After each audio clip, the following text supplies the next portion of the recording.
आजकल ओला उबर के ट्रिप में आपने देखा है कि हमें ट्रिप जब आती है तो कई बार जब रेट कम होता है तो कुछ कस्टमर लोग रेट बढ़ाने के लिए उसमें टिप ऐड करते हैं। वो टिप 30 रुपये से लेकर 50 रुपया, और ओला उबर में तो 100-150 तक टिप ऐड किया जा सकता है। तो ये जो टिप ऐड करने का सिस्टम है, इस पर सरकार एक्शन ले रही है। उनका मानना है कि जो सिस्टम है टिप ऐड करने का, ये गलत सिस्टम है।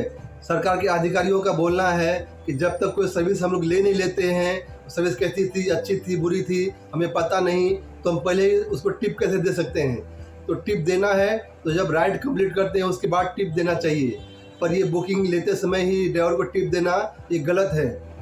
अक्सर कस्टमर इसलिए टिप देते हैं क्योंकि कई बार ओला उबर रेट इतना कम कर देते हैं कि ड्राइवर परेशान होकर और कम रेट देकर बुकिंग एक्सेप्ट नहीं करते रहते हैं। तो ड्राइवर लोग बुकिंग एक्सेप्ट करे तो उसको रेट बढ़ाने के लिए, ड्राइवर को लालच देने के लिए कस्टमर लोग इसमें टिप ऐड करते हैं। तो पर दोस्तों, अब जल्दी टिप भी शायद बंद हो जाएगा या इस पर कुछ तरीका बदला जाएगा।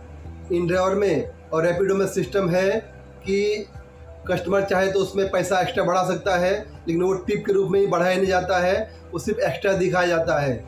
खास करके रैपिडो में तो पैसा प्लस किया जाता है, 10, 20, 50, 100 कितने भी पैसा एक्स्ट्रा ऐड कर सकते हैं, पर वो टिप में नहीं दिखता है। और इन ड्राइव में भी ऐसा ही है कि कस्टमर रेट चाहे कितना भी कम कर सकता है और रेट चाहे कितना भी ज़्यादा बना सकता है।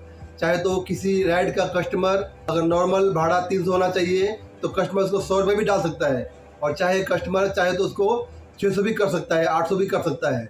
तो ये इन ड्राइवर में कोई रेट का सिस्टम है नहीं। पर ये ओला उबर का जो रेट सिस्टम है वो एक फिक्स अमाउंट होता है। तो अगर डिमांड ज़्यादा है तो रेट बढ़ जाता है और डिमांड लो है तो रेट कम हो जाता है। पर इसमें अगर कोई ओला उबर कस्टमर गाड़ी बुक कर रहा है तो उसमें ऐसा सिस्टम है नहीं कि वो एक्स्ट्रा रेट दे सके। कई बार कस्टमर जानते हैं कि रेट कम है इसलिए हमारा बुकिंग ड्राइवर एक्सेप्ट नहीं कर रहे हैं, पर उनको कहीं जाना होता है और ओला उबर के अलावा उनको दूसरा ऑप्शन पता नहीं होता है, तो कई कस्टमर परेशान होते रहते हैं और बुकिंग करते रहते हैं बार बार। पर रेट कम होने के कारण ड्राइवर लोग उस बुकिंग को एक्सेप्ट करते नहीं रहते हैं और बुकिंग बार बार पास होते रहता है। तो इसी परेशानी को दूर करने के लिए ओला उबर ने ये टिप सिस्टम ऐड किया था, जिससे ड्राइवर लोग टिप देखकर पैसा बढ़ा हुआ समझेंगे और बुकिंग एक्सेप्ट करेंगे।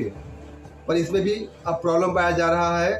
पर मेरी एक बात समझ में नहीं आता कि ये ओला उबर ऐसा सिस्टम क्यों निकाल रहा है कि टिप ऐड करना पड़े। अरे हमें टिप नहीं चाहिए भाई, जो नॉर्मल फेयर होता है और नॉर्मल फेयर रखो।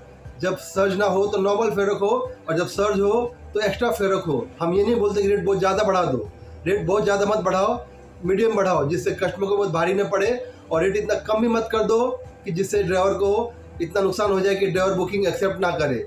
तो कंपनी को कहीं ना कहीं बैलेंस करने की ज़रूरत है, ना रेट कम रखे ना रेट ज़्यादा रखे। ज़्यादा रखेंगे तो कस्टमर को भारी पड़ेगा और कस्टमर लोग बुकिंग बनाएंगे नहीं, वो लोग ओला उबर के बदले कुछ और सर्विस लेके चले जाएंगे। पर रेट अगर कम होगा तो ड्राइवर बुकिंग एक्सेप्ट नहीं करेगा, तो इस तरह के प्रॉब्लम होने वाले हैं। पर अगर ओला उबर ने एक सही रेट रखा जिसमें ड्राइवर को भी ज़्यादा नुकसान ना हो और कस्टमर को ज़्यादा नुकसान ना हो। आजकल बहुत ड्राइवर लोग बहुत बुकिंग पास करते हैं। कभी कभी एक अच्छी बुकिंग पाने के लिए ड्राइवर लोग 30 से 40 बुकिंग पास करते हैं। इसमें ड्राइवर का एक्सेप्टेंस रेट भी कम हो जाता है। तो इसमें कहीं ना कहीं कंपनी को ध्यान देने की ज़रूरत है कि रेट कितना कम किया जा सकता है और कितना ज़्यादा बढ़ाया जा सकता है। तो दोस्तों, आप लोगों को ये बताना था। वीडियो से कुछ जानकारी मिला हो तो एक लाइक कीजिएगा, और कुछ पूछना हो तो प्लीज़ कमेंट कीजिएगा, मैं कमेंट का जवाब देने की कोशिश करूँगा। और चैनल पर नए हो तो चैनल सब्सक्राइब कर लीजिए, क्योंकि मैं इस तरह काम की वीडियो बनाते रहता हूँ जिससे ड्राइवर भाई को जानकारी देकर कुछ फ़ायदा हो सके। दोस्तों, वीडियो देखने के लिए धन्यवाद। मिलते अगले वीडियो में।